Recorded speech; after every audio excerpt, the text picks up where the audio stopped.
Ils m'ont tout pris. Mon mari, ma meilleure amie, l'empire que j'avais bâti de mes propres mains. Ils pensaient m'avoir brisé, noyé dans le chagrin d'une simple liaison. Ils avaient tort. C'est précisément quand on n'a plus rien à perdre que l'on devient vraiment dangereux. Si vous voulez savoir comment j'ai méticuleusement transformé leur trahison en leur ruine, abonnez-vous et dites-moi depuis quelle ville vous assistez à cette chute. L'histoire ne fait que commencer. Pendant 15 ans, ma vie a été un chef-d'œuvre de perfection parisienne. Depuis notre somptueux appartement du 8e arrondissement, avec vue sur les toits scintillants, le monde semblait à nos pieds. Mon mari, Julien Delaroche, était le visage charismatique d'Eterna, notre entreprise de technologie durable valant plusieurs milliards. Il était le visionnaire, le charmeur, celui que les magazines acclamaient.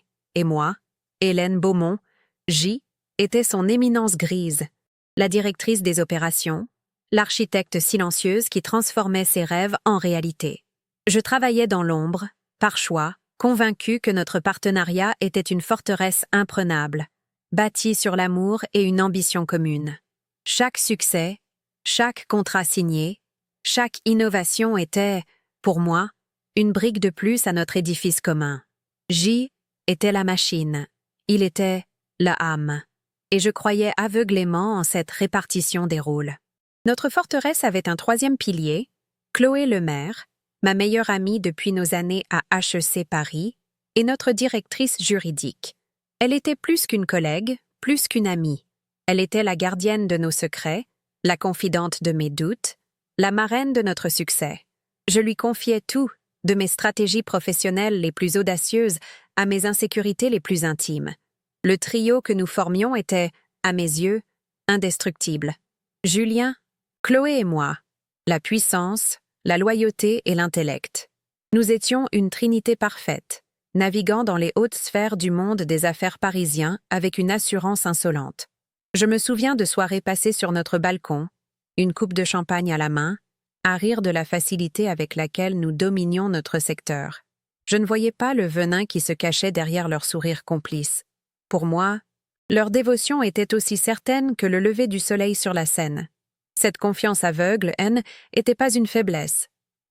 Était le fondement de mon univers, un fondement qu'ils s'apprêtaient à dynamiter. Le soir de notre 15e anniversaire de mariage, l'air de notre appartement était chargé de promesses. J'avais méticuleusement préparé une surprise, une escapade de dernière minute à Venise, ses billets d'avion soigneusement dissimulés dans un écrin que je comptais lui offrir au dessert. Julien m'avait dit qu'il serait retenu tard par une réunion cruciale avec des investisseurs à la Défense. Une excuse plausible que je n'avais aucune raison de remettre en question. Pourtant, 1 heure après son départ, une impulsion étrange m'a saisie. Par habitude, j'ai ouvert l'application de suivi de notre DS9, un réflexe que nous avions adopté après une tentative de vol quelques années auparavant. L'icône de la voiture N n'était pas à la Défense. Elle était immobile, localisée devant un hôtel discret à Boulogne-Billancourt. Un lieu sans prestige, anonyme, parfait pour les secrets. Une nausée glaciale a commencé à m'envahir. Un pressentiment si violent qu'il a étouffé toutes les explications rationnelles que mon esprit tentait désespérément de construire. Le trajet jusqu'à l'hôtel fut un supplice silencieux, mon cœur battant au rythme des mensonges que je me racontais. Peut-être préparait-il lui aussi une surprise? Peut-être rencontrait-il un contact en toute discrétion? Chaque kilomètre effaçait un peu plus ses illusions. Devant la porte de la chambre 307, obtenue auprès d'une réceptionniste blasée grâce à une photo de nous deux et l'histoire d'une surprise d'anniversaire, mes mains tremblaient. J'ai utilisé le double de la carte magnétique. La porte s'est ouverte sans un bruit, révélant une scène figée dans le temps, un tableau de trahison parfaite.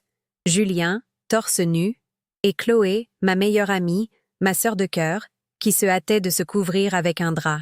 Le silence était absolu, assourdissant, brisé uniquement par le son de mon monde qui s'effondrait. Le choc n'était pas une vague. Était un vide, un anéantissement instantané de tout ce que je croyais vrai, de tout ce que j'avais bâti. Avant que les larmes ou la fureur n'aient pu monter, Julien a tourné la tête vers moi. Il n'y avait aucune panique dans ses yeux, aucune trace de culpabilité ou de honte. Juste une froide irritation, comme si J était une employée incompétente ayant interrompu une réunion stratégique. Sa voix, dénuée de toute émotion, a tranché l'air vicié de la pièce. « Hélène, a-t-il dit, son ton plat et définitif. Tu ne devrais pas être là. » Ces mots m'ont frappé plus durement que la vision de leur étreinte. Ce N n'était pas l'aveu d'une faute, mais l'affirmation d'un territoire. J était l'intruse. J était l'anomalie dans leur plan. Chloé, quant à elle, baissait les yeux, mais son silence n'était pas celui de la honte. C'était celui de la complicité. Ils n'avaient pas été surpris dans un moment de faiblesse. J'avais interrompu une procédure. Mon regard, devenu étranger à moi-même, a balayé la pièce, cherchant un point d'ancrage dans le chaos. Il s'est posé sur la table de chevet. Il n'y avait ni champagne, ni pétales de rose, ni aucun des clichés d'une liaison passionnée. À la place, un document relié, sobre et officiel, portait le logo de notre entreprise, Aeterna. En lettres capitales, le titre me fixait comme un serpent. Le protocole Rossignol, transfert final d'actifs. Mon cerveau a lutté pour connecter les deux réalités. L'infidélité, cette blessure intime et dévastatrice, n'était que la partie visible d'un iceberg bien plus monstrueux. Ce N n'était pas une simple trahison de cœur, mais une conspiration. Le lieu, le moment, leur froideur calculée, tout a commencé à prendre un sens terrifiant. L'affaire N n'était pas le but. C était une arme, une distraction conçue pour me briser pendant qu'il me volait l'œuvre de ma vie. J'ai reculé sans un mot, refermant la porte sur les ruines de mon existence. Le retour en voiture fut un voyage à travers un brouillard de douleur pure. Chaque feu rouge, chaque reflet dans les vitrines parisiennes me renvoyait l'image d'une idiote. Mais alors que les larmes brûlèrent mes joues, quelque chose d'autre a commencé à émerger des profondeurs du désespoir. Une clarté glaciale, presque inhumaine. Les mots de Julien résonnaient dans ma tête. « Tu ne devrais pas être là. » Il avait raison. Je n'aurais pas dû voir le document. Une confrontation maintenant ne servirait qu'à les alerter, à leur permettre de mieux dissimuler leurs traces. La douleur était un océan, mais je ne me laisserais pas noyer. Non, j'allais apprendre à respirer sous l'eau. En arrivant à notre appartement, désormais un mausolée de mensonges, ma décision était prise. Je n'allais pas hurler, j'allais jouer leur jeu. Je serais Hélène, l'épouse anéantie. Ma faiblesse apparente deviendrait mon plus grand atout. Le camouflage parfait pour la guerre silencieuse que je m'apprêtais à leur livrer. Le trajet du retour fut un voyage à travers un brouillard de douleur pure, où les lumières de Paris se muaient en autant de témoins moqueurs de ma stupidité. Chaque feu rouge, chaque reflet dans les vitrines me renvoyait l'image d'une femme bafouée, une idiote aveuglée par 15 ans d'une confiance absolue. Mais alors que les larmes brûlaient en mes joues, une chose étrange se produisit. La chaleur de la rage et du chagrin commença à se dissiper, remplacée par un froid polaire, une clarté analytique presque inhumaine. Les mots de Julien résonnaient dans ma tête, non plus comme une insulte, mais comme une donnée cruciale. « Tu ne devrais pas être là. » Il n'y avait eu aucune panique dans sa voix. C était un constat, l'expression d'un contretemps logistique. J'avais dévié de leur plan. J était une variable imprévue dans leur équation. La liaison N n'était pas une erreur passionnelle. C était une opération, et le document sur la table de chevet en était la preuve. Mon chagrin N n'était pas un dommage collatéral. Il était, j'en étais soudain certaine, un objectif stratégique. En arrivant à notre appartement, désormais un mausolée de mensonges, ma décision était prise. L'instinct hurlait de tout détruire, de les confronter avec la fureur d'une bête blessée. Mais la stratège en moi, celle qui avait bâti Aeterna dans l'ombre, a repris le contrôle. Une confrontation maintenant? Ce serait leur offrir la victoire sur un plateau d'argent. Ils nieraient, minimiseraient, me qualifieraient d'hystérique. Ils accéléreraient leur plan, effaceraient les traces du protocole Rossignol et utiliseraient ma détresse émotionnelle pour me déclarer inapte, me marginaliser légalement et professionnellement. Je les voyais déjà échanger des regards de pitié calculés pendant que leurs avocats démantelaient ma vie. Non, je n'allais pas leur donner cette satisfaction. La douleur était un océan, mais je ne me laisserais pas noyer. J'allais apprendre à respirer sous l'eau, à me mouvoir dans les profondeurs glaciales où ils pensaient m'avoir abandonné. Ma faiblesse apparente deviendrait mon plus grand atout, le camouflage parfait pour la guerre silencieuse que je m'apprêtais à leur livrer. Le lendemain matin, le rideau s'est levé sur le premier acte de ma pièce. J'ai confronté Julien, mais uniquement sur la trahison personnelle. J'ai joué le rôle de Hutziel, épouse anéantie, à la perfection. Mes larmes étaient réelles, mais leur direction était une pure mise en scène. J'ai hurlé, j'ai pleuré, j'ai évoqué nos 15 ans de souvenirs, notre histoire, notre amour. J'ai fait de Chloé le centre de ma douleur, la vipère qui avait empoisonné notre foyer. Pas un mot sur le document, pas une seule question sur les affaires. Je me suis assurée de paraître complètement consumée par le chagrin, incapable de voir plus loin que mon cœur brisé. Et ils y ont cru. Dans leurs yeux, j'ai vu non pas de la culpabilité, mais un soulagement condescendant. Ils pensaient m'avoir enfermée dans une cage de douleur. Une femme brisée qu'ils pourraient facilement gérer pendant qu'ils finalisaient leur coup d'État. Leur arrogance était mon bouclier, leur pitié mon arme. Ils me voyaient comme une victime. Ils allaient bientôt découvrir le prédateur. Pendant que Julien me servait des platitudes sur sa confusion et que Chloé m'envoyait des messages feignant une honte dévastée, ma véritable mission commençait.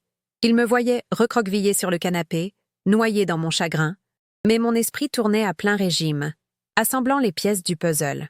Le nom Rossignol était la clé. Un oiseau chanteur, une façade mélodieuse pour un plan brutal. Ou, en argot, une fausse clé, une passe-partout pour voler ce qui ne vous appartient pas. L'ironie était presque poétique. Tandis qu'il s'affairait à consoler la veuve de notre mariage, j'ouvrais discrètement une session sécurisée sur les serveurs d'Eterna depuis ma tablette personnelle. Mon accès en tant que directrice des opérations était total et encore intact. Ils n'avaient pas encore pensé à le révoquer, trop occupés à gérer elle émotionnelle. Ma première recherche fut un seul mot, tapé avec des doigts qui ne tremblaient plus. Rossignol. La chasse avait commencé, et je ne m'arrêterai pas avant d'avoir repris tout ce qu'ils m'avaient volé, et de les laisser avec absolument rien. Mon deuil était un théâtre, et J était la seule actrice consciente de la supercherie. Tandis que Julien et Chloé me traitaient avec une pitié condescendante, me croyant noyée dans un chagrin d'opérette, mes nuits se transformaient en quartiers généraux clandestins. L'appartement, autrefois nid de notre amour, devenait le centre névralgique de ma contre-offensive. Assise dans le silence de mon bureau, éclairée uniquement par la lueur bleutée de l'écran de ma tablette, je me connectais au serveur d'Eterna. Mes identifiants de directrice des opérations étaient une clé maîtresse, une porte dérobée qu'ils avaient stupidement laissée ouverte, trop convaincus que ma détresse m'avait rendue inoffensive. Ils avaient orchestré ma chute émotionnelle, mais ils avaient gravement sous-estimé ma résilience intellectuelle. Chaque clic de ma souris était un pas de plus vers leur tombe, un clou que je plantais moi-même dans le couvercle de leur cercueil doré. La guerre avait commencé, et ils n'entendraient même pas le premier coup de feu. Ma première incursion fut ciblée, chirurgicale. Le mot « rossignol » était mon seul fil d'Ariane. Je l'ai entré dans la barre de recherche globale du serveur, m'attendant à une résistance, à des pare-feux, à des alertes. Rien. Le système n'a retourné aucun résultat direct, aucun dossier, aucun projet portant ce nom. Un instant, un doute glacial m'a saisi. Et si j'avais mal interprété? Et si le document N était qu'un projet anodin? Mais leur froideur dans cette chambre d'hôtel criait le contraire. Ce N n'était pas une impasse, C était une dissimulation. Ils n'avaient pas nommé un dossier « plan secret de trahison ». Ils étaient plus subtils. Alors, j'ai changé de tactique. J'ai cessé de chercher le nom et j'ai commencé à chercher son ombre, son empreinte financière. J'ai plongé dans les registres comptables, les journaux de transactions, les budgets alloués aux départements les plus opaques. Je cherchais une anomalie, une dissonance dans la symphonie parfaitement orchestrée de nos finances. La découverte fut à la fois terrifiante et exaltante. Il n'y avait pas de virement massif, pas de trou béant dans les comptes. Leur plan était bien plus insidieux.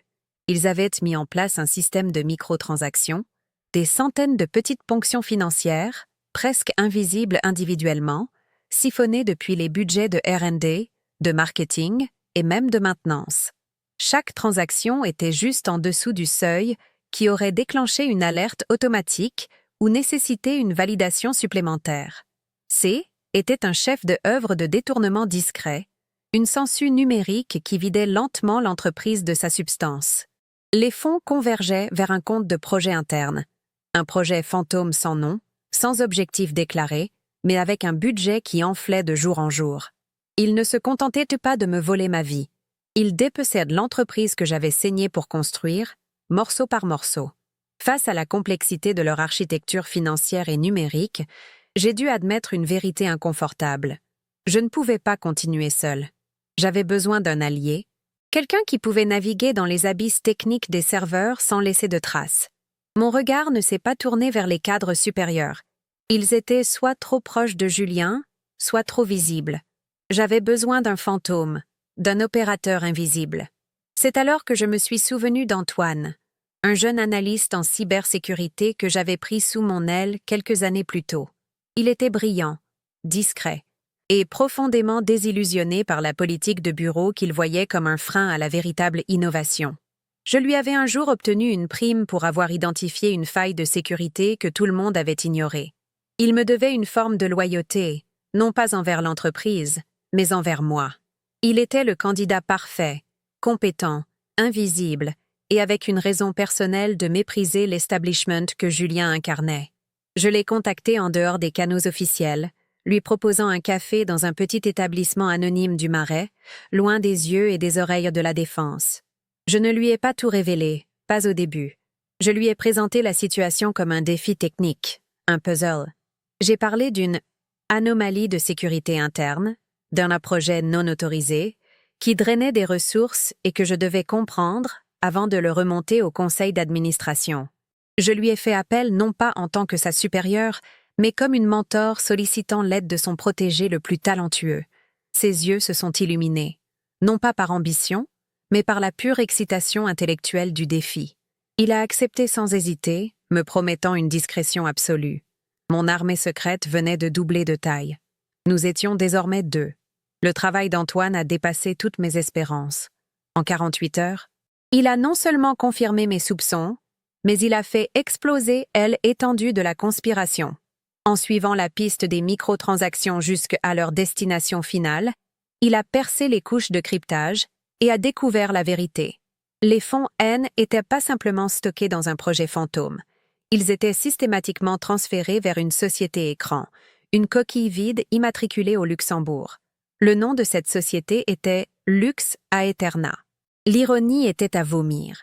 Ils utilisaient une version latine du nom de notre entreprise pour la détruire de l'intérieur. Antoine a également découvert des fragments de communication cryptés entre les serveurs de cette société et un concurrent notoire, un fonds d'investissement prédateur connu pour ses OPA hostiles.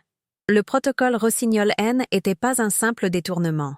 C était un acte de guerre corporative, une trahison à une échelle que je n'aurais jamais pu imaginer.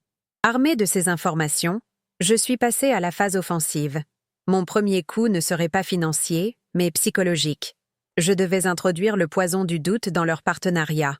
J'ai utilisé un service d'email anonyme et sécurisé pour envoyer une information, une seule, à un journaliste financier connu pour son flair et sa ténacité. Le message était court, énigmatique. Demandez à Julien Delaroche pourquoi le budget R&D d'Eterna finance discrètement une entité non divulguée au Luxembourg. Les actionnaires aimeraient savoir. Je n'ai donné aucun nom, aucune preuve concrète. Juste assez pour allumer une mèche.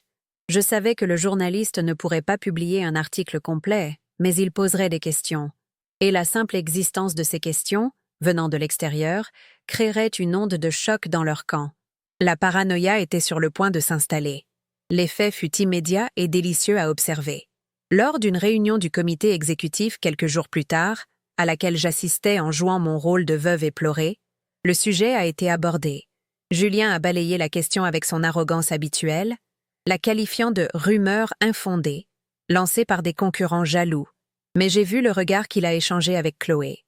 Il n'y avait plus de complicité, mais une tension palpable. Plus tard dans la journée, je les ai vus entrer dans le bureau de Julien. La porte vitrée était fermée, mais leur langage corporel était assourdissant. Chloé, d'habitude si calme, gesticulait avec une frustration contenue. Julien, lui, faisait les 100 pas, le visage fermé. Je ne pouvais pas entendre leurs mots, mais je pouvais deviner leur contenu. Comment est-ce possible? Qui a parlé? C'est une fuite? Le premier mur de leur forteresse venait de se fissurer. Et c'est moi qui avais porté le coup de bélier. Mon deuxième coup fut plus direct, plus technique. Pendant qu'ils étaient occupés à chercher une taupe inexistante, J'ai utilisé mes accès pour intervenir sur leurs projections financières. Le protocole Rossignol reposait sur la manipulation du cours de l'action en créant une série de crises contrôlées qui feraient chuter la valeur d'Aeterna avant leur OPA. Ces crises étaient planifiées sur la base de modèles prédictifs extrêmement complexes. Avec l'aide d'Antoine, nous avons identifié l'algorithme clé qu'ils utilisaient. Je n'ai pas cherché à le saboter de manière évidente. J'ai simplement introduit une variable minuscule, un ajustement de 0,005% dans un paramètre de calcul de risque. Une modification indétectable lors d'un audit de routine, mais qui, sur le long terme, fausserait subtilement toutes leurs projections. Leurs crises planifiées ne se dérouleraient pas comme prévu. Leur calendrier serait décalé. Leurs investisseurs commenceraient à douter. En parallèle, j'ai commencé à manipuler l'ego de Julien, mon arme la plus puissante. Je connaissais ses faiblesses mieux que personne, surtout son besoin maladif d'être perçu comme le seul visionnaire de l'entreprise. Lors d'une réunion stratégique, alors qu'il présentait un projet d'expansion audacieux et risqué, un projet que je savais conçu pour détourner l'attention de ses véritables manœuvres, j'ai pris la parole. D'une voix faible, presque brisée, j'ai fait son éloge. C'est brillant, Julien. C'est exactement le genre de vision audacieuse dont Aeterna a besoin en ce moment. C'est risqué, mais tu as toujours eu raison de prendre des risques. Chloé m'a lancé un regard suspicieux, mais Julien a bu mes paroles comme un vin millésimé. Mon approbation, venant de la femme qu'il pensait avoir détruite, a validé son génie à ses propres yeux. Il a foncé tête baissée dans le projet, y allouant des ressources précieuses qui auraient dû servir son plan secret, créant ainsi une nouvelle distraction qu'il devait gérer. La pression extérieure devait encore monter d'un cran. Il était temps de faire entrer en scène un acteur bien plus redoutable qu'un journaliste. Elle, Eta. En utilisant un ordinateur public dans une bibliothèque et une connexion Wi-Fi sécurisée par plusieurs couches de VPN, j'ai rédigé une note détaillée à l'attention de l'AMF, l'autorité des marchés financiers. Le document était anonyme, se présentant comme elle œuvre d'un cadre intermédiaire inquiet. Il ne contenait aucune preuve directe, mais posait des questions précises et techniques sur les flux de capitaux entre Aeterna et plusieurs entités luxembourgeoises, dont Lux Aeterna. J'ai mentionné des dates, des montants approximatifs, juste assez pour démontrer une connaissance interne crédible. Je ne demandais pas une enquête à grande échelle, simplement une vérification de conformité de routine. Je savais que la simple réception d'une lettre officielle de l'AMF suffirait à semer la panique. Leurs réactions sont devenues de plus en plus erratiques. La lettre de l'AMF, combinée aux projections financières qui commençaient à montrer des écarts inexplicables et aux questions persistantes des journalistes, les a plongés dans un état de siège. Ils ont commencé à se méfier de tout le monde. Des audits informatiques ont été lancés, des consultants en sécurité ont été engagés. Le climat au sein d'Aeterna est devenu lourd, toxique. Les employés chuchotèrent dans les couloirs. Julien, de plus en plus paranoïaque, organisait des réunions à huis clos, excluant des membres clés de son équipe. Chloé, de son côté, semblait de plus en plus stressée, son calme habituel remplacé par une irritabilité à fleur de peau. Ils étaient devenus les geôliers de leur propre conspiration, et les murs de leur prison se resserraient chaque jour un peu plus. Le plus grand succès de ma stratégie fut de retourner leur paranoïa contre eux-mêmes. Julien, impulsif et arrogant, était convaincu que la fuite venait de quelqu'un à qui Chloé aurait pu parler, peut-être un de ses contacts juridiques. Il la soupçonnait de ne pas avoir été assez prudente. Chloé, méticuleuse et calculatrice, voyait l'ego démesuré de Julien et sa prise de risque insensée comme la véritable source de leurs problèmes. Elle lui reprochait d'attirer l'attention par ses décisions flamboyantes. Un soir, en quittant le bureau tard, je suis passée devant la salle du conseil. La porte était entr'ouverte. J'ai entendu leur voix, non plus des murmures de conspirateurs, mais des éclats de colère. « C'est ta faute. Non, c'est ton imprudence. » Leur alliance, bâtie sur la cupidité et la trahison, ne pouvait pas résister à la pression. Ils étaient en train de s'entre-déchirer, et je n'avais même pas encore révélé ma main. Pendant que le chaos régnait au sommet, Antoine et moi travaillions sans relâche dans l'ombre. Chaque audit qu'ils lançaient, chaque mesure de sécurité qu'ils mettaient en place était une opportunité pour nous. Distraits par leur chasse aux sorcières, Ils ne voyaient pas que la véritable menace avait déjà franchi leur défense. Nous avons méthodiquement copié des téraoctets de données, emails compromettants, journaux de transactions non falsifiés, enregistrements de leurs appels sur la ligne de l'entreprise, et même les versions préliminaires du protocole Rossignol, complètes avec leurs annotations personnelles. Nous ne nous contentions plus de saboter leurs plans, nous construisions le dossier qui les enverrait en prison. Chaque fichier téléchargé était une brique de plus dans le mur de leur future cellule. Je me suis accordé un bref instant, une nuit, pour contempler le champ de bataille depuis mon poste d'observation. Les pièces étaient en place. Mes adversaires étaient désorientés, affaiblis, et se retournaient l'un contre l'autre. Leurs ressources épuisaient à colmater des brèches imaginaires, tandis que je préparais l'inondation finale. La femme brisée qu'ils voyaient chaque jour au bureau, elle n'était qu'un spectre, un fantôme conçu pour les maintenir dans leur illusion de contrôle. La véritable Hélène était ici. Dans le silence de la nuit, une stratège froide et implacable qui avait transformé son chagrin en une arme de précision. Ils pensèrent m'avoir retiré mon avenir. Ils n'avaient aucune idée que Gige était sur le point de leur retirer jusqu'à leur passé, ne leur laissant rien d'autre que les cendres de leur arrogance. La guerre silencieuse entrait dans sa phase finale. Le calme avant la tempête était terminé. Mes interventions subtiles, les anomalies que j'avais semées dans leurs projections financières et la discrète alerte à l'AMF avaient transformé leur conspiration bien huilée en une machine grippée. Leur retard s'accumulait, leurs investisseurs commençaient à poser des questions embarrassantes et le calendrier du protocole Rossignol était en lambeaux. La confiance qui unissait Julien et Chloé s'effritait, remplacée par une paranoïa corrosive. Je les observais depuis mon poste d'observation, mon rôle de veuve éplorée me rendant invisible. Ils cherchaient une fuite, une taupe, un traître dans leur entourage, sans jamais imaginer que la menace n'était pas parmi eux, mais en face d'eux, dissimulée derrière un masque de chagrin. Leur panique était palpable, une odeur de peur qui commençait à imprégner les couloirs feutrés d'Eterna. Ils étaient des prédateurs pris au piège, et les animaux piégés deviennent désespérés. Et le désespoir les rendrait infiniment plus dangereux. Leur première réaction fut de resserrer leur cercle, de ne plus faire confiance à personne. Les réunions se tenaient désormais à huis clos, les documents étaient cryptés à des niveaux absurdes et un climat de suspicion s'installa parmi les cadres supérieurs. Julien, en particulier, devenait erratique. Son charisme de façade se fissurait, laissant entrevoir une tyrannie mesquine. Il humiliait publiquement des employés pour des erreurs mineures, voyant des complots dans chaque rapport en retard, dans chaque regard fuyant. Chloé, de son côté, tentait de maintenir une apparence de contrôle, mais la tension se lisait dans la crispation de sa mâchoire, dans la manière dont elle vérifiait constamment son téléphone. Ils étaient devenus les gardiens de leur propre prison, et chaque jour, ils ajoutèrent de nouveaux barreaux. Ils pensaient se protéger, mais en réalité, ils s'isolaient, se coupant de toute information, de toute loyauté qui aurait pu les sauver.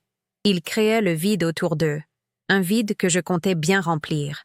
Le point de rupture est arrivé lors d'une réunion du conseil d'administration particulièrement tendue. Un des administrateurs, un homme d'affaires de la vieille école, a exprimé ses inquiétudes quant aux fluctuations imprévisibles, des projections trimestrielles et à l'enquête de l'AMF, même si elle était de faible niveau. Julien a tenté de le balayer d'un revers de main, mais ses explications étaient confuses. Son assurance sonnait faux. J'ai vu le doute s'installer sur les visages autour de la table.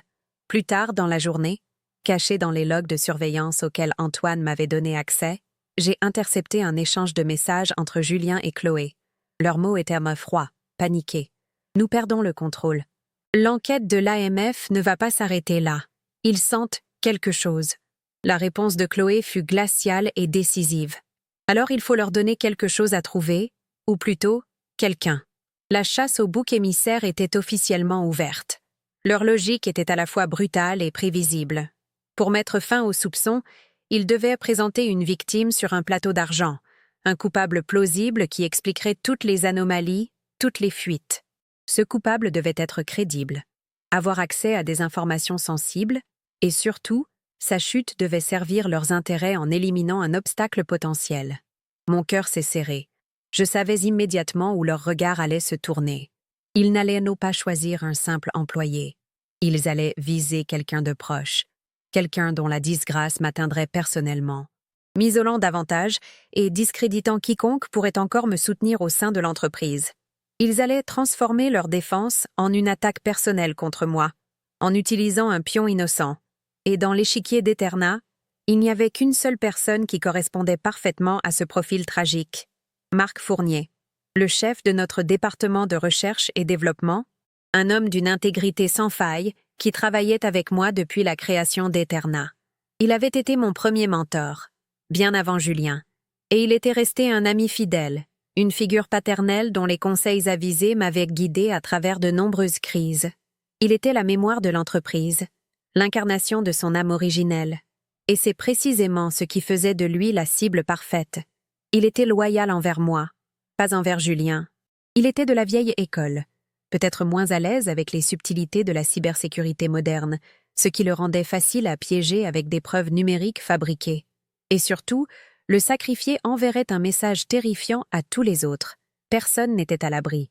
Le voir tomber briserait le moral des dernières troupes qui m'étaient encore fidèles. Le plan qu'ils ont mis en œuvre était d'une cruauté diabolique. Antoine, mon allié invisible, a détecté une activité suspecte sur les serveurs tard dans la nuit, provenant des terminaux de Chloé et Julien. Ils n'essayant plus de voler de l'argent. Ils fabriquèrent des preuves. Ils ont créé un faux journal de communication entre l'ordinateur de Marc et une adresse IP appartenant à notre principal concurrent, celui-là même qui finançait secrètement leur OPA. Ils ont implanté des fragments de documents confidentiels dans des dossiers cachés de son disque dur, des fichiers qu'ils n'avaient jamais vus. Ils ont même orchestré un virement bancaire mineur, mais suspect depuis un compte offshore vers le compte d'un membre de la famille de Marc, le faisant passer pour un paiement pour espionnage industriel. Chaque pièce du puzzle était méticuleusement conçue pour crier sa culpabilité. Je regardais tout cela se dérouler depuis mon poste de commandement nocturne, impuissante à intervenir directement sans me révéler. Chaque ligne de code qu'ils écrivaient, chaque faux email qu'ils plantaient, était un coup de poignard dans le dos d'un homme innocent. Ma rage n'était plus froide et calculée. Elle était devenue brûlante, une fournaise alimentée par l'injustice. Ce n'était plus une partie d'échec pour le contrôle d'une entreprise. C'était devenu une lutte pour l'âme d'un homme, pour sa vie. Ils avaient franchi une ligne. Ils avaient transformé leur cupidité en une véritable méchanceté, une volonté de détruire non seulement ma carrière, mais aussi la vie de ceux que j'aimais. À cet instant, j'ai su que ma vengeance ne serait pas seulement une reprise de pouvoir. Elle serait une annihilation. Je n'allais pas seulement les vaincre, j'allais les effacer. Le lendemain matin, le couperet est tombé. Julien a convoqué une réunion d'urgence de tous les chefs de département. J'y ai assisté, mon visage soigneusement composé en un masque de fatigue et de tristesse. Marc était assis à quelques sièges de moi, l'air confus par la soudaineté de la convocation. Julien a commencé son discours d'une voix grave, feignant le regret. Il a parlé d'une trahison impardonnable au plus haut niveau, d'une enquête interne qui a révélé une conspiration visant à vendre nos secrets les plus précieux. Puis, son regard s'est posé sur Marc. Marc Fournier, a-t-il dit, son nom résonnant comme une condamnation dans le silence de la salle. Vous êtes accusé d'espionnage industriel. 2 agents de sécurité, qui attendaient discrètement près de la porte, se sont avancés. Le monde semblait ralentir. J'ai vu le choc, puis l'incrédulité totale sur le visage de Marc. Il a essayé de protester, sa voix tremblante. « C'est absurde? Julien, tu me connais depuis 20 ans. » Mais Julien est resté de marbre. Un masque de déception vertueuse parfaitement ajusté. Chloé, à ses côtés, avait l'air grave et professionnelle, comme une avocate gérant une situation déplorable mais nécessaire. Les agents de sécurité ont pris Marc par les bras, poliment mais fermement. Alors qu'il l'escortait hors de la salle, devant les regards horrifiés et confus de ses collègues, son regard a croisé le mien. Dans ses yeux, je n'ai pas vu d'accusation, mais une question muette et désespérée. Comment est-ce possible? J'ai dû détourner le regard. La nausée me submergeant, luttant pour maintenir mon rôle, pour ne pas hurler la vérité et tout faire exploser. La nouvelle de l'arrestation de Marc a eu l'effet d'une bombe sismique au sein d'Eterna. En quelques heures, il a été suspendu, et j'ai appris plus tard qu'il avait été mis en examen, placé sous enquête formelle par un juge d'instruction. Les accusations étaient graves, suffisantes pour lui valoir des années de prison et une ruine financière totale. La manœuvre de Julien et Chloé avait fonctionné à la perfection. La paranoïa qui rongeait l'entreprise s'est instantanément focalisée sur Marc. Il est devenu le traître, l'explication à tous les problèmes récents. L'enquête de l'AMF était maintenant perçue comme une conséquence de ses actions. Leurs propres crimes étaient blanchis, cachés derrière la destruction d'un homme innocent. Ils avaient non seulement créé un bouc émissaire, mais ils avaient aussi réussi à ressouder temporairement les rangs derrière eux en se posant en leader protégeant l'entreprise contre les menaces internes. Cette victoire tactique était cependant leur plus grande erreur stratégique. Ils pensèrent m'avoir encore plus affaibli, m'avoir privé de mon plus vieil allié. Ils avaient tort. Ils venaient de me donner une chose que je n'avais plus, une date limite. Ma vengeance n'était plus un projet à long terme, une reconstruction patiente de mon pouvoir. C'était devenu une course contre la montre. Chaque jour que Marc passait dans l'angoisse d'un procès, chaque heure où son nom était traîné dans la boue, était une insulte que je ne pouvais tolérer. Ma guerre silencieuse n'était plus seulement une question de justice pour moi-même. C'était une mission de sauvetage. Je devais l'exonérer, et je devais le faire avant que le système judiciaire ne broie sa vie. Les enjeux n'étaient plus professionnels. Ils étaient devenus personnels à un niveau que même leur trahison initiale n'avait pas atteint. J'ai réussi à obtenir un bref entretien avec l'épouse de Marc, une femme charmante et douce que je connaissais depuis des années. Je l'ai trouvée dévastée, incapable de comprendre comment l'homme le plus droit qu'elle connaissait pouvait être accusé de tels crimes. Elle m'a raconté comment les journalistes campaient devant leur maison, comment leurs amis se détournaient d'eux, comment leurs économies étaient déjà en train de fondre pour payer les frais d'avocat. En voyant sa douleur, en entendant le tremblement dans sa voix, j'ai compris l'ampleur des dommages collatéraux. Julien et Chloé n'avaient pas seulement attaqué un homme, ils avaient fait exploser une famille, une vie entière de réputation et de travail acharné. Ce n'était plus un jeu, c'était une atrocité. Et les atrocités exigent une réponse. Pas une simple correction, mais une rétribution totale. Mon plan a changé cette nuit-là. La subtilité, la lente asphyxie de leur projet, tout cela était terminé. Je n'avais plus le temps de les laisser s'effondrer sous leur propre poids. Je devais provoquer l'effondrement, le rendre si spectaculaire et si complet qu'il n'y aurait aucune possibilité de reconstruction pour eux. Le gala annuel des Innovateurs du futur, qui devait avoir lieu dans 3 semaines au Palais Brongniart, est devenu mon objectif. C'était l'événement phare d'Eterna, une vitrine médiatique où Julien prévoyait de dévoiler sa pas nouvelle direction audacieuse, le discours de couverture pour son OPA imminente. Il comptait y célébrer sa victoire. Je ferais de cette scène son échafaud. J'ai contacté Antoine avec une nouvelle urgence. Oublie la surveillance passive, lui ai-je dit via notre canal sécurisé. Nous passons à l'offensive. J'ai besoin de tout.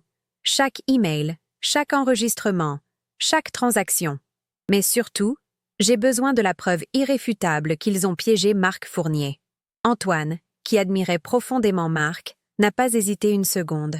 Sa motivation n'était plus seulement la loyauté envers moi ou le défi intellectuel.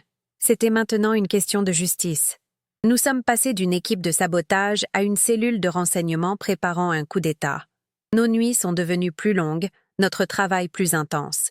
Nous ne cherchions plus seulement à comprendre leurs plans, nous assemblions le dossier qui les détruirait. L'arrogance de Julien et Chloé a joué en ma faveur. Persuadés d'avoir résolu leurs problèmes de fuite, ils ont relâché leur garde sur le plan numérique. Ils ont recommencé à communiquer plus ouvertement sur leurs serveurs, discutant des prochaines étapes du protocole Rossignol, se félicitant de leur gestion brillante de la crise Marc Fournier. Ils étaient tellement imbus de leur propre intelligence qu'ils ne pouvaient pas imaginer que la menace était toujours là, plus proche et plus dangereuse que jamais. Chaque mot qu'ils tapaient, chaque pièce jointe qu'ils s'envoyaient, était une nouvelle arme que je forgeais. Un nouveau clou que je préparais pour leur cercueil. Ils se croyaient en sécurité, courant vers la ligne d'arrivée, sans voir le précipice que j'étais en train de creuser juste devant. Pendant ce temps, je devais jouer mon rôle le plus difficile. Je devais feindre une détresse encore plus profonde face à la trahison de Marc. Lors d'une réunion, j'ai laissé échapper un soupir tremblant et j'ai dit, la voix brisée, je n'arrive toujours pas à y croire. Marc, après toutes ces années, Julien m'a posé une main condescendante sur l'épaule. Je sais que c'est dur, Hélène. Nous sommes tous sous le choc, mais nous devons être forts pour l'entreprise. Sa fausse compassion était si écœurante qu'il m'a fallu toute ma volonté pour ne pas reculer. Mais sa pitié était mon camouflage. Tant qu'il me voyait comme une femme faible et brisée, pleurant la perte d'un ami et d'un mari, il ne me verrait jamais comme la némésis qui orchestrait sa chute. La pièce maîtresse dont j'avais besoin est arrivée une semaine avant le gala. Antoine a réussi à faire ce que je pensais impossible. Il a récupéré un fichier audio corrompu des serveurs de l'entreprise. Il s'agissait d'un enregistrement automatique de la salle de conférence, déclenché par erreur. Après 2 jours de travail acharné, il a réussi à le restaurer. Le son était de mauvaise qualité, mais les voix étaient indubitables. C'était Julien et Chloé, seuls après une réunion. On entendait Chloé dire « Fournier est parfait. Personne ne remettra en question sa culpabilité. Son attachement à Hélène le rend suspect par association. » Puis Julien, avec un rire sec et froid, « Le vieil homme ne saura même pas ce qui l'a frappé. Et Hélène sera tellement occupée à pleurer son amie qu'elle ne verra pas le train lui foncer dessus. » Cet enregistrement était plus qu'une preuve.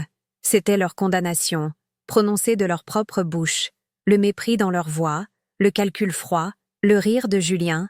C'était l'incarnation de leur malveillance. Ce n'était pas seulement la preuve de la fabrication des preuves contre Marc, c'était la révélation de leur caractère. J'ai écouté l'enregistrement en boucle, non pas par douleur, mais pour graver leur cruauté dans mon esprit, pour alimenter le feu qui me pousserait à aller jusqu'au bout. Il n'y aurait pas de pitié, pas de seconde chance, seulement une justice rapide, publique et dévastatrice. Le compte à rebours pour le gala était enclenché. J'ai passé les jours suivants à orchestrer le final, à synchroniser chaque élément avec la précision d'un chef d'orchestre préparant une symphonie. Antoine a préparé un programme qui nous permettrait de prendre le contrôle de l'immense écran derrière la scène du palais Brongniart à un moment précis. J'ai compilé les preuves dans une séquence narrative implacable. Les transferts bancaires, les emails sur la gestion de mon état émotionnel, et enfin, la pièce de résistance, l'enregistrement audio.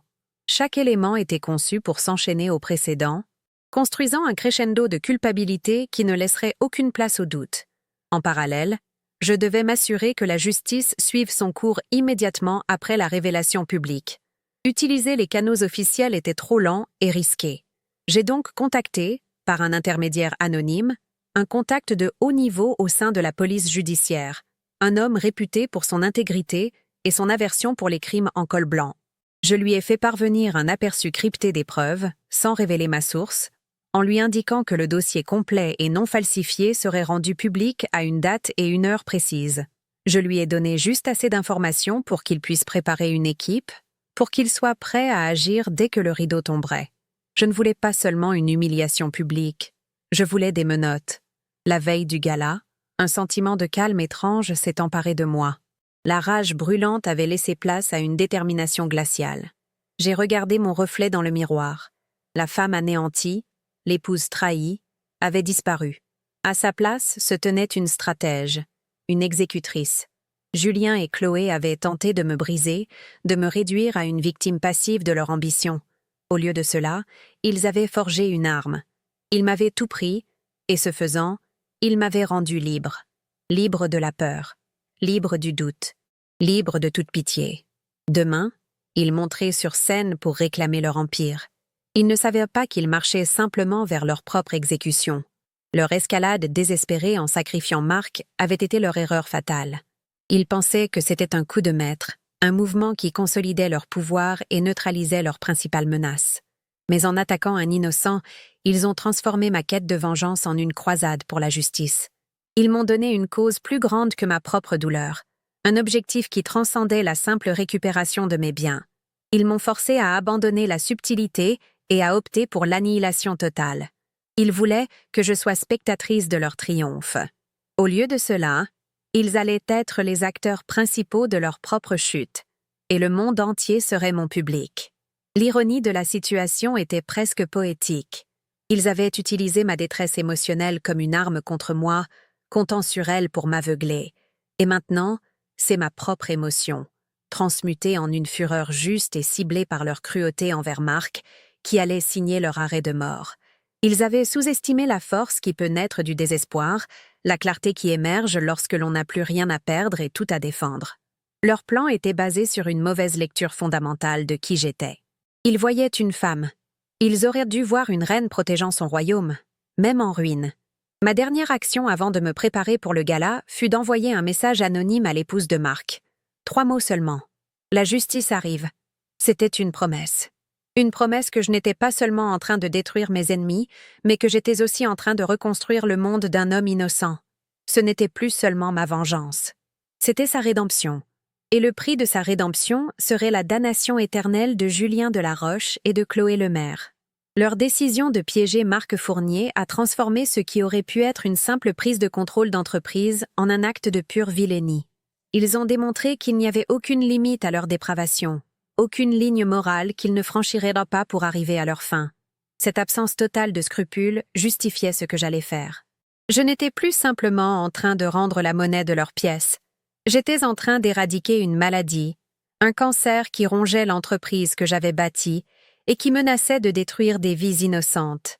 Ma réponse ne pouvait être que proportionnelle à leur crime, absolu.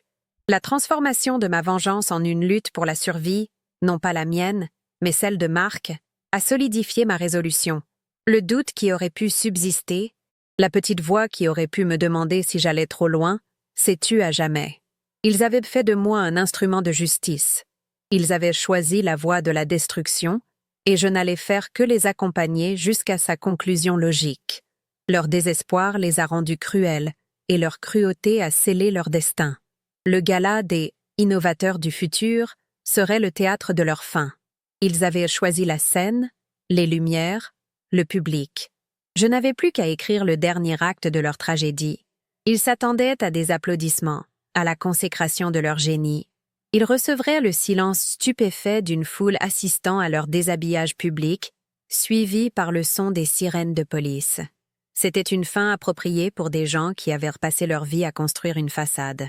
J'allais simplement la démolir, brique par brique, devant le monde entier. La peur est une chose étrange. Elle peut paralyser ou elle peut motiver.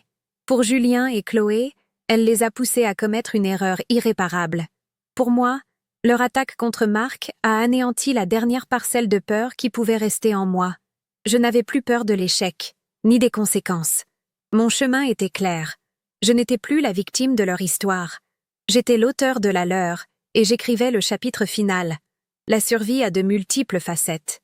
Il y a la survie physique, bien sûr, mais il y a aussi la survie de son nom, de son intégrité, de son héritage. En menaçant la survie de Marc, ils avaient déclenché en moi un instinct protecteur primal. Je ne me battais plus pour des parts de marché ou des titres de propriété. Je me battais pour l'honneur d'un homme bon, et c'est une bataille que je ne pouvais pas me permettre de perdre. Leur paranoïa les avait conduits à croire qu'un traître se cachait parmi eux. Ils avaient raison, d'une certaine manière. Mais le traître n'était pas celui qu'ils pensaient. Le traître à leur cause, c'était moi. J'avais trahi l'image de la femme faible qu'ils avaient construite pour moi. J'avais trahi leurs attentes en refusant de rester brisée. Et demain, j'allais trahir leur espoir d'un avenir en le remplaçant par un long et douloureux procès. Ils avaient transformé un conflit d'affaires en une guerre personnelle. Ils avaient choisi le terrain, les armes, et la première victime innocente. Ils ne pouvaient s'en prendre qu'à eux-mêmes si la riposte était non seulement personnelle, mais aussi totale. On ne menace pas la famille d'une reine sans s'attendre à ce qu'elle brûle votre royaume jusqu'aux fondations. La nuit avant le gala, je n'ai pas dormi. Je n'en avais pas besoin. J'étais animée par une énergie pure, une concentration absolue. J'ai repassé chaque détail du plan, chaque éventualité, chaque seconde de la présentation qui allait les anéantir. Il n'y avait pas de place pour l'erreur. Marc comptait sur moi, même s'il ne le savait pas. Leur acte désespéré était un cadeau. Il a éliminé toute ambiguïté morale. Il a simplifié mon objectif.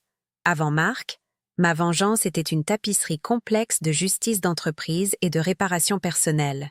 Après Marc, c'est devenu une ligne droite, un chemin direct vers leur destruction. Il m'avait, en quelque sorte, rendu la tâche plus facile. Demain, je porterai une robe magnifique. Je sourirai poliment. Je jouerai mon rôle jusqu'à la dernière seconde. Ils me verront dans la salle, petite et insignifiante, un fantôme de leur passé. Ils ne se douteront pas que je suis la maîtresse de cérémonie de leur fin, la main qui tient les ciseaux prêts à couper les fils de leur vie de mensonges. La chute serait vertigineuse, et j'allais savourer chaque instant. Le palais Brongniart scintillait de mille feux, un temple de la finance reconverti en théâtre pour le couronnement de Julien. J'y suis entrée vêtue de noir, une robe d'une simplicité funèbre qui contrastait violemment avec l'éclat des tenues des invités. Je jouais mon dernier acte en tant qu'Hélène Beaumont, l'épouse anéantie. Chaque sourire de compassion, chaque mot de réconfort que l'on m'adressait était un clou de plus que je plantais dans leur cercueil. Julien et Chloé, au centre de l'attention, trinquaient avec des ministres et des magnates de l'industrie. Ils me jetèrent des regards furtifs, un mélange de pitié et de soulagement. Ils me voyaient comme un monument à leur victoire, la preuve vivante qu'ils avaient réussi à me briser.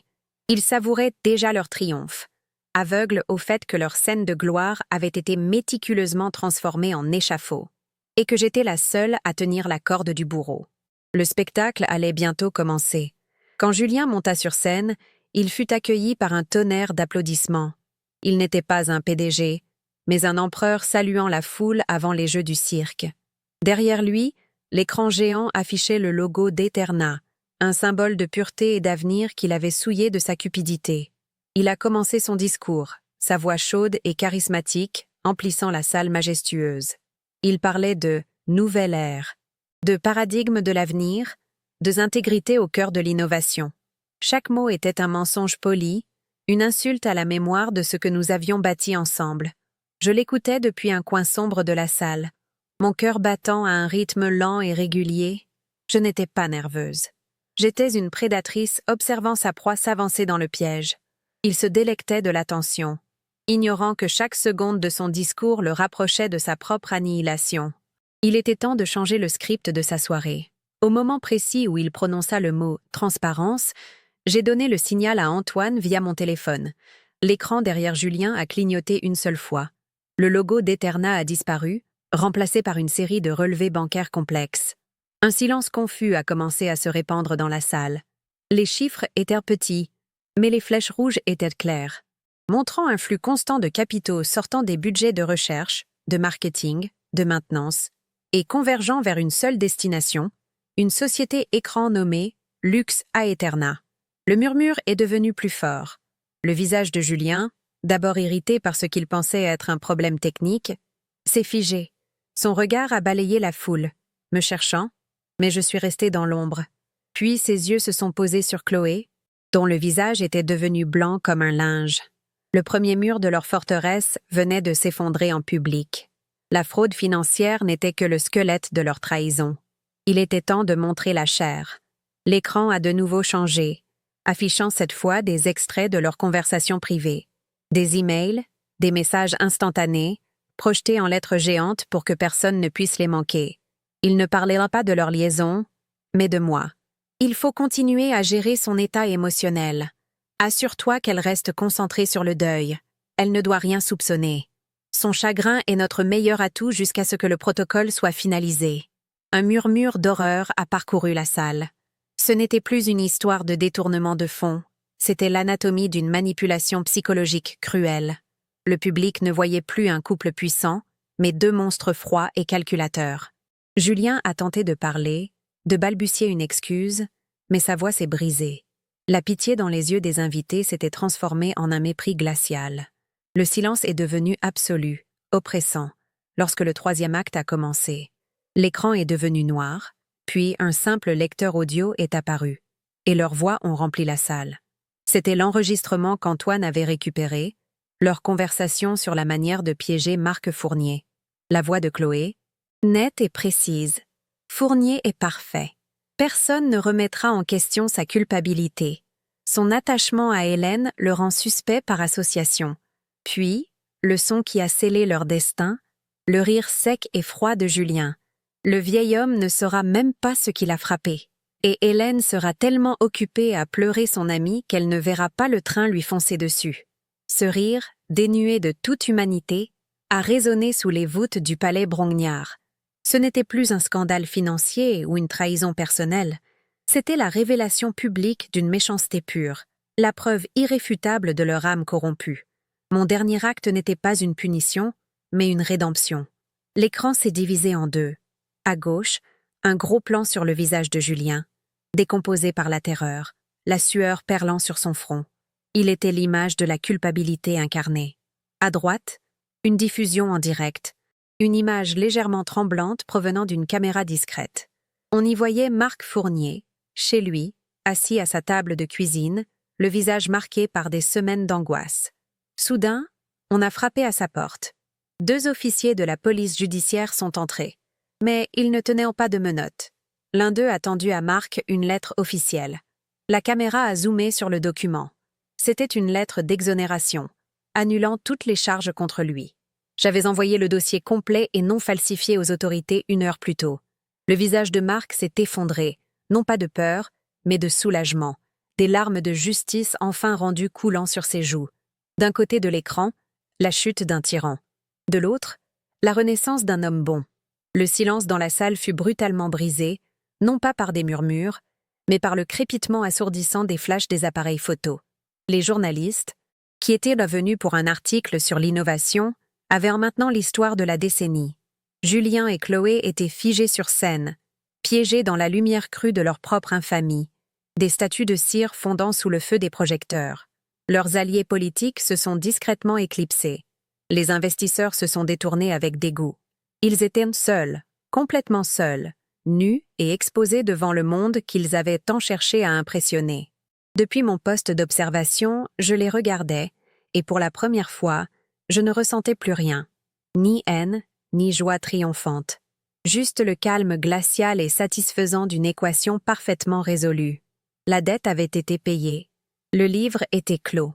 Alors que Julien restait paralysé, incapable de fuir, les grandes portes du palais Brongniart se sont ouvertes à nouveau. Mais ce n'étaient pas des invités en retard. C'étaient des officiers en uniforme de la police judiciaire, se déplaçant avec une efficacité calme et déterminée. Ils n'ont pas couru. Ils ont marché, traversant la foule stupéfaite qui s'écartait sur leur passage comme la mer Rouge. Leur destination était claire, la Seine.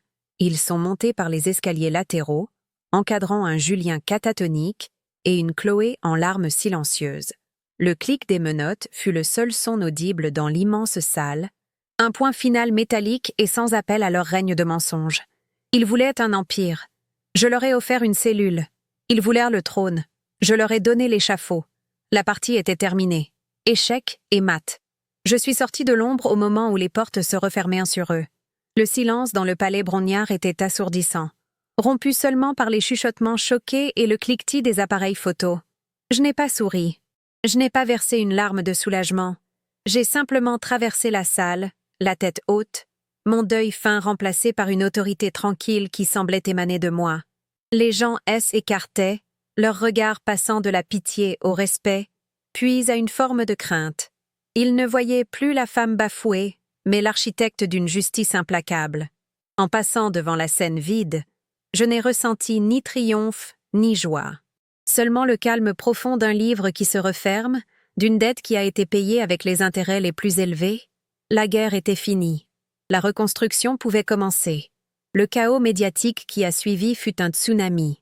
Le protocole Rossignol était sur toutes les lèvres, le scandale financier et humain de la décennie. Les journaux disséquaient chaque détail de leur trahison, de leur cruauté. Le nom d'Eterna était traîné dans la boue, son action en chute libre. Mais au milieu de ce maelstrom, une autre histoire émergeait, la mienne. On ne me présentait pas comme une vengeresse, mais comme la gardienne silencieuse de l'entreprise, celle qui avait démasqué la corruption de l'intérieur. Mon rôle d'éminence grise, autrefois une source de frustration, est devenu mon plus grand atout. J'y étais la stabilité au cœur de la tempête, la seule personne qui connaissait intimement chaque rouage de la machine et qui possédait une intégrité incontestable. Le conseil d'administration, paniqué et désespéré, n'avait qu'un seul choix logique pour éviter la faillite totale. La convocation du conseil d'administration s'est tenue 2 jours plus tard dans une atmosphère funèbre. Les visages étaient de graves, les voix basses. Ils m'ont demandé de présenter mon analyse de la situation, froidement, méthodiquement.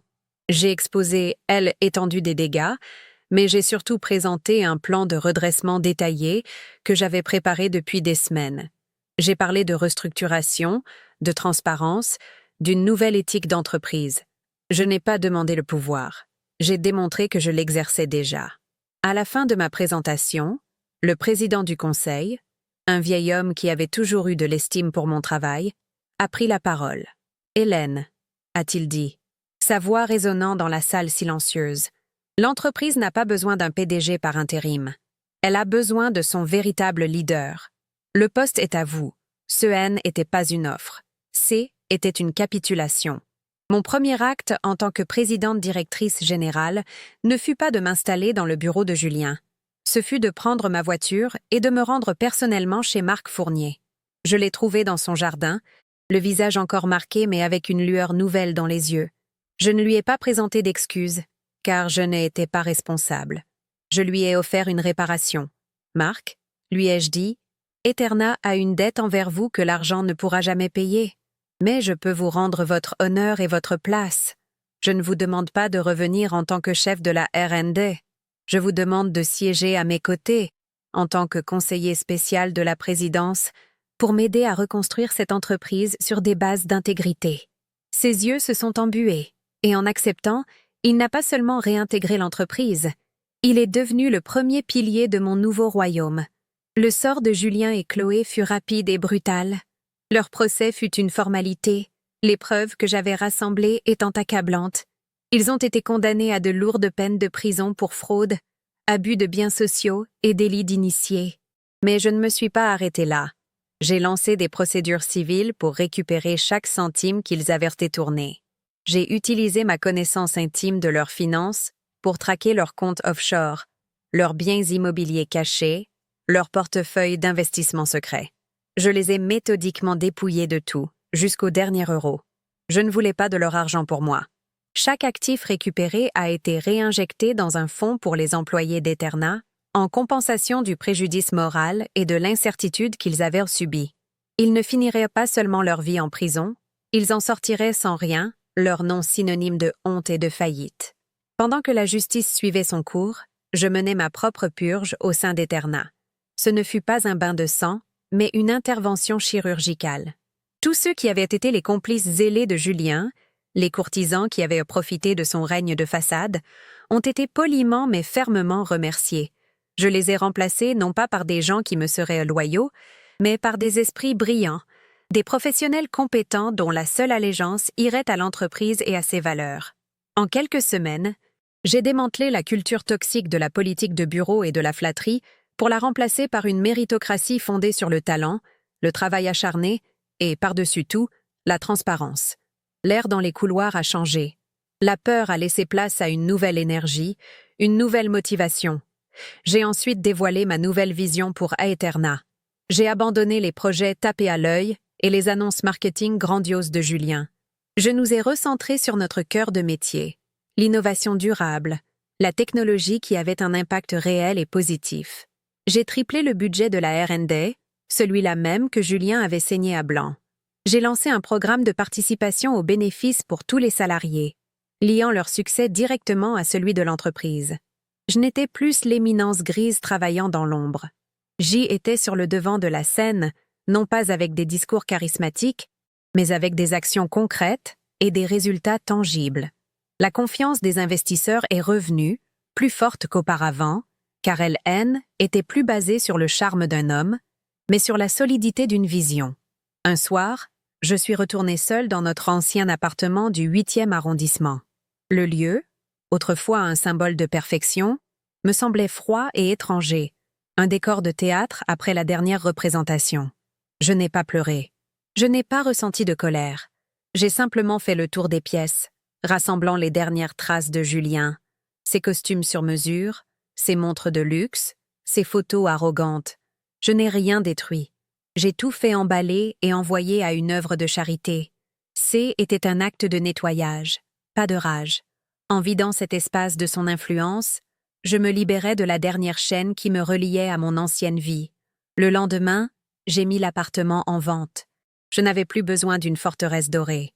Mon empire était désormais mon bureau. En me regardant dans le miroir, je peinais à reconnaître la femme que j'avais été. L'Hélène naïve, qui croyait aux contes de fées modernes, était morte dans cette chambre d'hôtel. L'Hélène vengeresse, consumée par une fureur froide, avait accompli sa mission au palais Brognard et S était retirée. Celle qui restait était différente. Elle était une synthèse des deux, possédant l'intelligence de la première et la force impitoyable de la seconde, mais tempérée par une nouvelle sagesse. Je n'étais plus définie par mon mari, mon ami ou ma douleur. J'y étais définie par mes actions, mes décisions, ma résilience. J'avais été brisée en 1000 morceaux, et en me reconstruisant moi-même, j'avais créé quelque chose de bien plus solide et de bien plus précieux que ce que j'avais perdu. Sous ma direction, Eterna n'a pas seulement survécu, elle a prospéré comme jamais auparavant. Libérée des ambitions égoïstes de Julien, l'entreprise a atteint des sommets d'innovation. Notre cours de l'action a non seulement récupéré ses pertes, mais il a atteint des niveaux records. Nous sommes devenus le modèle de la gouvernance d'entreprise éthique, une référence dans le monde des affaires. Je n'étais plus seulement la femme qui avait survécu à un scandale. J'ai été la PDG qui avait transformé une quasi-faillite en un triomphe retentissant. J'y étais plus riche, plus puissante et plus respectée que Julien ne l'avait jamais été. Non pas parce que j'avais cherché à l'être, mais parce que j'avais simplement fait ce qui était juste, avec une détermination d'acier. La scène finale de mon histoire ne se déroule pas sur un balcon avec une coupe de champagne, contemplant un triomphe passé. Elle se déroule tard le soir, dans le grand bureau du PDG qui est désormais le mien. Je ne regarde pas la vue imprenable sur Paris. Mes yeux sont fixés sur les plans d'un nouveau projet révolutionnaire, un projet qui va changer la façon dont les villes respirent. Le téléphone sonne. C'est Marc, qui partage une nouvelle idée avec l'enthousiasme d'un jeune homme. Je souris, un vrai sourire, pas celui d'une actrice, mais celui d'une bâtisseuse. Ils ont essayé de m'effacer de l'héritage d'Eterna. Au lieu de cela, je suis devenue son seul et unique héritage. Ils voulaient tout prendre, et ce faisant, ils m'ont tout donné. Mon règne ne faisait que commencer. Ils pensaient que la trahison était la fin de mon histoire. Ils n'avaient pas compris que C était seulement le prologue. Ils m'ont jeté au loup, sans se rendre compte que je reviendrais à la tête de la meute. La plus grande leçon que j'ai apprise n'est pas sur la nature de la trahison, mais sur la nature de la force. La vraie force ne consiste pas à ne jamais tomber, mais à se relever de chaque chute, non pas comme on était avant, mais comme quelque chose de plus. Ils ont allumé un feu pour me consumer. Ils n'ont pas vu que j'y étais un phénix, et de leurs cendres, je me suis envolée. Cette histoire vous a plu? Laissez un like et abonnez-vous pour ne rien manquer de nos prochaines narrations. Et dites-nous en commentaire quelles leçons vous en avez tirées.